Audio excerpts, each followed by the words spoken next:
So when I think about the work that I've done in my life leading up to this point, it's crazy how all the experiences that I've had and all of the skills that I've learned have kind of culminated to make me the person that I am now, and that's why I'm good at what I do now. One of my first jobs was door-to-door sales, and that is a grueling job, but I did pretty well at it in the short time that I did it. I stopped it so I could go to college. I have a degree in Japanese, which is actually one of the things that has been the most useless skill for me. One thing that I really did a lot of growing up was travel, and I used to travel for a year and then I would run out of money and I would come home for a year and work, and then I would do the exact same thing over and over again. And I had a bunch of different jobs. I taught English for quite a few years on and off. When I decided to settle down, as it were, I thought I'll move back to New Zealand, I'll get a proper job, and then I will use that money to do like holiday trips like everyone else. I kind of felt like I needed some security. So I moved home and I became a travel agent. And in everything that I've done, I've always done my best. There hasn't been a time, probably since my 20s, where I just did a crappy job. If I have done a crappy job, I've always felt crap about it. I've always felt like, oh no, I need to do my best. So I put my best efforts into my work. And so as a travel agent, that was no different. I was a travel agent for about a year and a half. And in that time, I beat every record that they had at that company. I was the travel agent of the year in New Zealand for my company in 2009.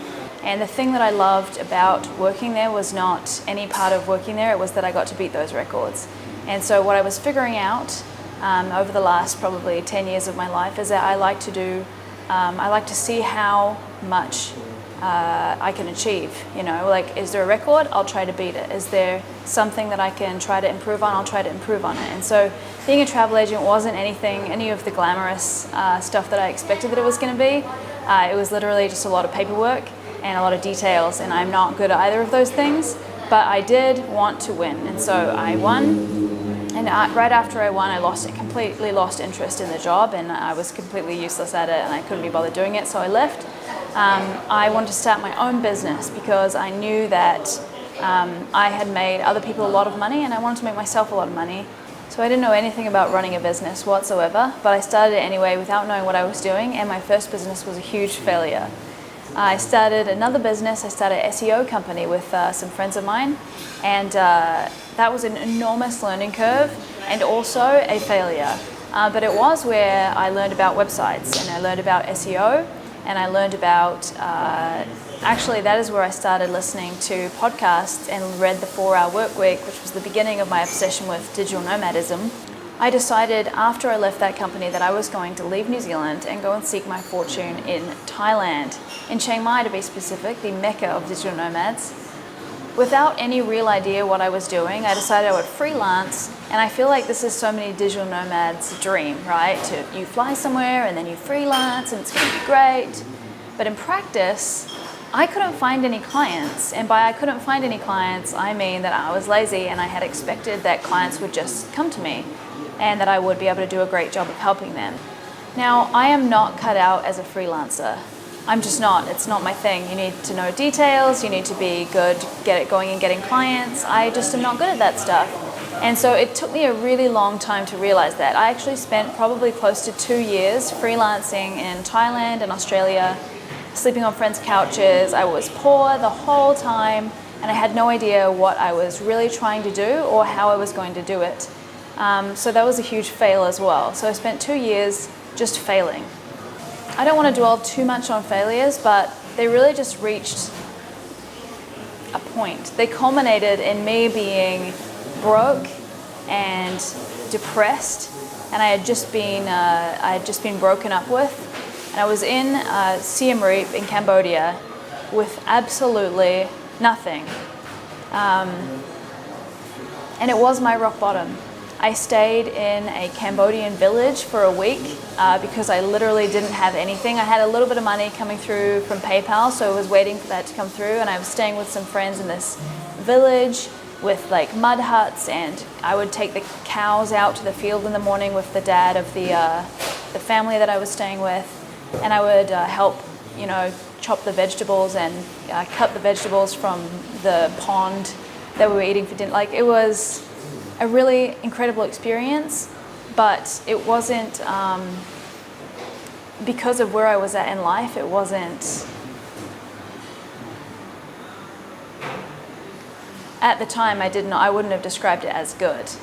I just felt like I had nothing. And I distinctly remember the very low point of sitting in the dirt on the ground with a cow's head resting on my knee, and I was patting this cow, and I'm like, okay, this is the worst.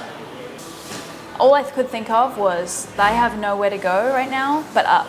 There's literally no lower that I can go. I'm going up, and I'm gonna figure this out. From sitting on the ground with that cow's head on my knee, I think it's been about 2.5 years to now. And I did a lot of stuff in that time. From that village in Cambodia, I decided that what I would do is I would go and I would swap accommodation for, or I guess I would just work in a hostel or something like that. So I went and did that in Cambodia. And then when I did a few odd jobs and had a few bucks to get a bus to Thailand, and I went to Bangkok, then I decided that I wanted to go and work for myself again. And I did that for another 3 months. I tried so many things. I wanted to set up a subscription box. I wanted to do ship things from Thailand to the States. I wanted to do a lot of stuff, but the thing that I was doing wrong was that I wasn't really doing any of it. I wasn't pushing past the initial idea. And so I worked myself into another hole. I was in my apartment in Bangkok this time, and I was crying on the floor again. And I was like, how did this happen again? Like, I was with that cow in Cambodia, and that was supposed to be my low point.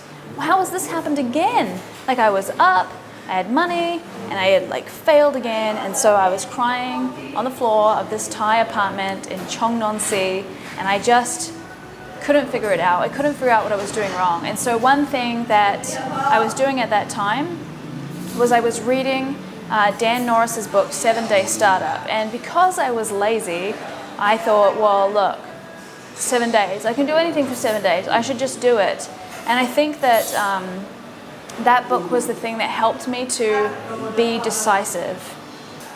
That book was the thing that helped me to be decisive, because I had so many ideas, and I hadn't made any of them happen. And that was my big problem. I had all these ideas. I was an idea machine. I was coming up with literally hundreds of ideas. I had a 500 idea list on my laptop, and I gave that list away. I was like, I'm so good at ideas, but I wasn't doing anything with any of them. And so what happened on the first day of Dan's plan in the book, it's like, write down some ideas and pick one. And that was the thing that really made a difference to me, because I had never just picked one and gone with it. I'd always half picked one and then found a reason, like, oh, someone's already doing this, or I might want to do something else more. What's the right thing for me to do? Is this the right thing? Do I want to be saddled with this thing for the rest of my life? I had all these questions, and then I would stop the idea there. And so this was a pattern that had been happening to me for literally years. And I was able to interrupt that pattern, pick an idea, and go with it. And so within that 7 days of the 7-Day Startup, I launched Nomad Fly. And I went from crying one night to writing a post the next day to getting 2 subscriptions the following day for a total of $18.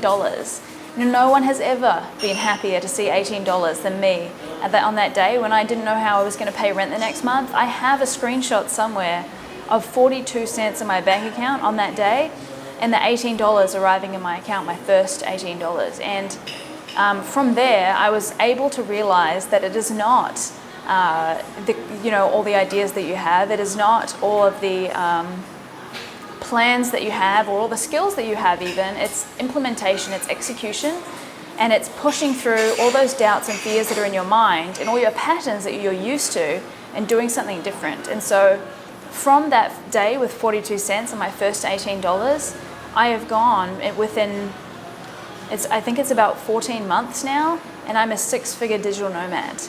This is insane. This is the power of executing on your ideas.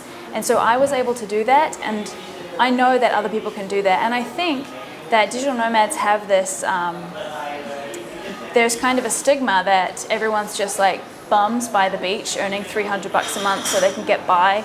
And that is what I want to break. I have been there, and it is not pretty, and it's not necessary. And if you're happy to live like that and that's what makes you happy, then absolutely do it. I'm not speaking to you, but if you want to do more, if you want to push harder, if you want to take your businesses, your freelancing, your whatever to the next level, you can do that.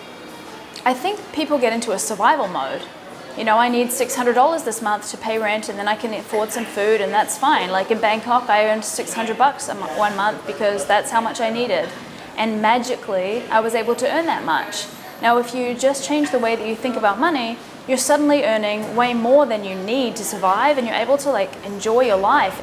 So that is a relatively brief history of how I got started online. As you can see, I hit bottom a couple of times, but I've learned from those experiences and I've done better and better every time. If you want to follow my journey, subscribe below, and hopefully we get to connect sometime.